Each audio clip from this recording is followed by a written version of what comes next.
नमस्कार, आप देख रहे हैं द वॉचडॉग और मैं हूं आदित्य झा। कांग्रेस की अगर वर्तमान की राजनीति को एक्सप्लेन किया जाए तो एक शब्द ही काफ़ी है और वो है इनस्टेबिलिटी। जहां जहां कांग्रेस की सरकार है, आप देख लीजिए, पंजाब हो गया, छत्तीसगढ़ हो गया, राजस्थान हो गया, मध्य प्रदेश में थे, वहाँ पे इनस्टेबिलिटी बहुत ज़्यादा है, पावर टशन बहुत ज़्यादा है रीजनल लीडर्स के बीच में, और आपस में ही इतना उलझ के रह जाते हैं कि जो अपोजिशन पार्टी है, चाहे जहाँ पे भी भारतीय जनता पार्टी हो या रीजनल लेवल की पार्टीज़ हो, उनसे ये भिड़ नहीं पाते हैं। एक चीज़ दिख रही थी कि भूपेश बघेल की छत्तीसगढ़ की सरकार काफ़ी स्टेबल नज़र आ रही थी और सही सब कुछ चल रहा था। भूपेश बघेल को हरियाणा में भी इलेक्शन कैंपेनर के तौर पे बुलाया गया था और बात ऐसी चल रही थी कि उत्तराखंड और उत्तर प्रदेश में भी एक अहम भूमिका निभा सकते हैं भूपेश बघेल। लेकिन पिछले कुछ दिनों से छत्तीसगढ़ में जिस तरह की कवायदें चल रही हैं, जिस तरह से हेल्थ मिनिस्टर वहाँ के टी.एस. सिंहदेव हैं, उनसे उनकी भिड़ंत चल रही है, तो ऐसा दिख रहा है कि वहाँ पे भी कोई खास स्टेबल गवर्नमेंट नहीं है और आंतरिक कलह छत्तीसगढ़ में भी उफान पर है।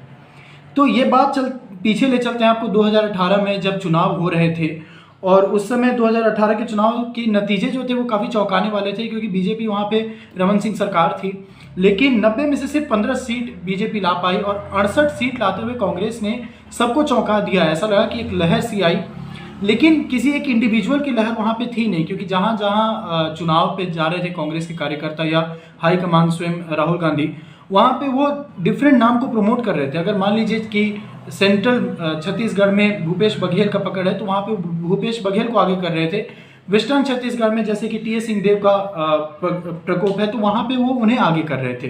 तो इस तरीके से जिस भी रीजन में जा रहे थे, वहाँ के एक स्ट्रॉन्ग नेता को चुन रहे थे और दिखा रहे थे कि ये आपका सीएम कैंडिडेट हो सकता है। तो लोगों ने भी इस स्ट्रैटेजी को माना और वहाँ पे उनका जिस तरीके से घोषणा पत्र था कांग्रेस का, वो भी बहुत ही अच्छा था, ल्यूक्रेटिव था, लोगों को बहुत पसंद आया और लोगों ने जमकर वोट दिया कि छत्तीसगढ़ जब से बना है, 2000 में छत्तीसगढ़ बना था, उसके बाद से कांग्रेस को सबसे ज़्यादा सीट अगर मिली तो वो 2018 में ही थी। उसके बाद यह बात होने लगी कि चीफ मिनिस्टर कौन बनेगा, तो बड़ी मीटिंग हुई, काफ़ी लंबे अंतराल के बाद यह तय हुआ कि भूपेश बघेल चीफ मिनिस्टर बनेंगे और वैसा ही हुआ। भूपेश बघेल चीफ मिनिस्टर बने और 2021 तक अभी तक वही बने हुए हैं। लेकिन एक खेमा ऐसा भी है कांग्रेस का जो कि मानता था कि टी.एस. सिंहदेव को चीफ मिनिस्टर होना चाहिए था, और इसी में एक ये भी कहा जाता है कि एक मीटिंग हुई थी राहुल गांधी की सिंहदेव और भूपेश बघेल के बीच, जिसमें ये कहा गया था कि 2.5 साल के फॉर्मूले पर दोनों राजी हुए थे कि 2.5 साल पहले भूपेश बघेल मुख्यमंत्री होंगे और फिर 2.5 साल उसके बाद टी.एस. सिंहदेव मुख्यमंत्री का कमान संभालेंगे। लेकिन अब जो जून 2021 में भूपेश बघेल का 2.5 साल पूरा हो चुका है और टी.एस. सिंहदेव ने अब फिर से अपने आवाज़ उठाने शुरू कर दिए कि अब हमें भी मुख्यमंत्री बनने का मौका दिया जाए। इसके बाद लेकिन भूपेश बघेल के सुर बदल गए हैं, क्योंकि भूपेश बघेल इस 2.5 साल के दौरान बहुत कुछ बदला है। उसमें यह बदला है कि भूपेश बघेल गांधी परिवार के काफ़ी करीब आ गए हैं। जहाँ जहाँ भी इलेक्शन हुआ, भूपेश बघेल एक तरह से इलेक्शन स्ट्रेटेजिस्ट के तौर पर कांग्रेस में उभरे हैं। राहुल गांधी के भी क्लोज हैं, सोनिया गांधी से भी इनका अच्छा रिलेशन है। तो इस तरह से देखा जा रहा है कि भूपेश बघेल ने इस दौरान गांधी फैमिली और कांग्रेस के जो कार्यकर्ता है उनसे अपनी एक अच्छी साठगांठ बैठा ली, और इसी दौरान टी.एस. सिंहदेव जो है वो थोड़ा दूर होते चले गए। टी.एस. सिंहदेव हालांकि हेल्थ मिनिस्टर थे, लेकिन ऐसा कहा जाता है कि उनके किसी भी ऑर्डर को उतना सीरियसली लिया नहीं जाता था और भूपेश बघेल भी कहीं ना कहीं ये दिखाने की कोशिश करते थे कि वो नंबर 1 है, टी.एस. सिंहदेव अगर बड़े नेता हैं तो भी वो नंबर 2 की पोजीशन पे ही हैं।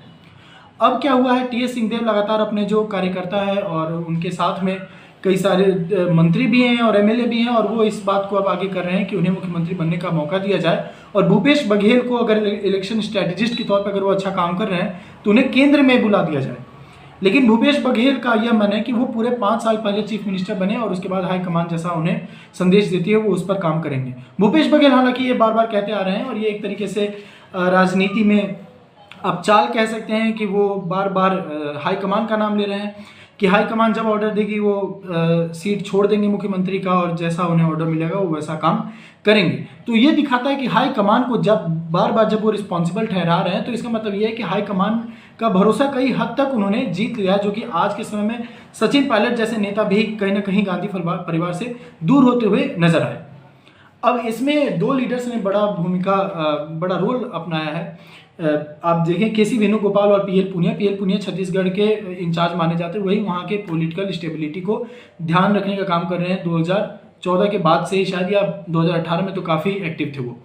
पीएल पुनिया का ये कहना है कि भूपेश बघेल ने जिस तरह से स्टेबिलिटी दी है और छत्तीसगढ़ एक मॉडल जिस तरह से राइज हुआ है, आप कोविड के टाइम पे भी देखिए या उससे पहले भी किसानों के मुद्दों पर खासकर जिस तरह से छत्तीसगढ़ ने एड्रेस किया है, तो उसे छत्तीसगढ़ मॉडल के तौर पर वो देख रहे हैं। और अन्य राज्यों में जहाँ पे भी चुनाव है वो इन्हें प्रमोट करने की बात कर रहे हैं। भूपेश बघेल के जो भी गवर्नेंस मेथड है, जो भी उनका मॉडल है, तो उसमें पीएल पुनिया का यह मानना है कि अगर अभी से भूपेश बघेल को हटा दिया जाए तो एक बड़ा गलत मैसेज जाएगा कार्यकर्ताओं के बीच, वोटर्स के बीच, और यह देखा जाएगा कि भले आप कैसा भी काम करें, जो एक स्ट्रेटजी फॉलो हुई है 2-2.5 साल वाला जो फार्मूला है वो लागू कर दिया जाएगा।